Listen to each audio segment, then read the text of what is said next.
In today's video, I'm going to teach you how to navigate efficiently within Wix, specifically using manage.wix.com and editor.wix.com to make edits to your website.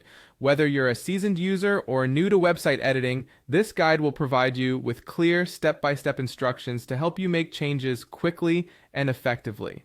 First, you'll want to head over to wix.com and log into your account. Once you're in the dashboard, look for the Setup section.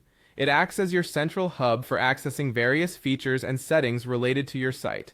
By familiarizing yourself with this area, you'll be better equipped to manage your site efficiently. Next, using the editor at editor.wix.com, locate the Page drop-down menu.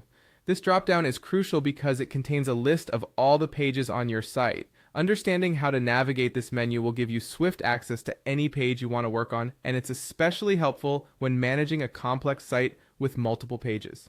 Once you've clicked on the page drop-down, find and select the cart page.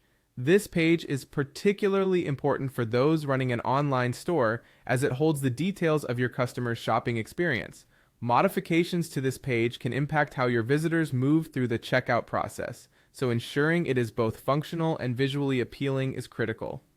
Now that you're on the cart page, it's time to make some necessary changes. Perhaps you want to adjust the layout, update text, or fix links. Whatever changes you need to make, be sure to preview them using the preview mode. This step is important to ensure that your changes appear as expected on different devices, thus enhancing the user experience. Once you've completed your edits and are satisfied with how they look, go ahead and save your changes. This simple yet vital action keeps your hard work intact and ready for the world to see. To avoid any potential data loss, it's a good habit to save frequently, especially after major edits. And there you have it, a complete process for using manage.wix.com and editor.wix.com to make alterations to your website. By following these steps, you'll find site management more accessible and less daunting. Remember that practice makes perfect, so continue exploring these tools to master your web editing skills. If you found this guide helpful, don't forget to subscribe for more website management tips. Thanks for watching, and happy editing.